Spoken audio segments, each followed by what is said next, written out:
सुन्नी इत्तेहाद council के रुकन barrister Gauhar का कहना है कि जब ऐवान पूरा ही नहीं तो स्पीकर का चुनाव कैसे हो सकता है। हमारे 23 नोटिफाई अरकान ऐवान में मौजूद ही नहीं। तफसीलात के मुताबिक सुन्नी इत्तेहाद कौंसिल के रुकन बैरिस्टर गौहर ने कौमी असम्बली में इज़हार ख्याल करते हुए कहा कि आइन के मुताबिक स्पीकर इलेक्शन के लिए असम्बली के मेंबरान की तादाद मुकम्मल होनी चाहिए। इस वक्त हाउस में हमारे 23 मेंबरान नहीं हैं। गौहर खान का कहना था कि जनाबे स्पीकर, आप इस वक्त हाउस के कस्टोडियन हैं, ना कि किसी की प्रॉपर्टी है।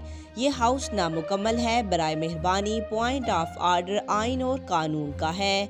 हमने आपसे पॉइंट ऑफ आर्डर पर रूलिंग मांगी है। इस वक्त आपके हाउस में 25 मेंबरान की कमी है।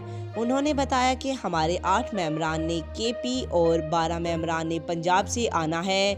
इनकी फैमिली मेंबर्स और बच्चे भी नहीं मानते कि ये जीते कस्टोडियन है, ना कि किसी की प्रॉपर्टी है। ये हाउस नामुकम्मल है। बराए मेहरबानी पॉइंट ऑफ आर्डर आइन और कानून का है।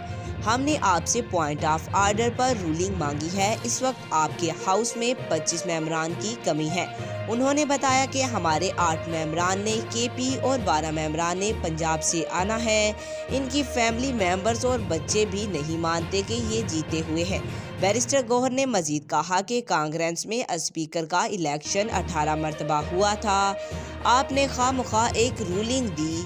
फॉर्म 47 का मेंबर यहाँ बैठ सकता है, फॉर्म 45 का नहीं। जब ऐवान पूरा ही नहीं तो स्पीकर का चुनाव कैसे हो सकता है।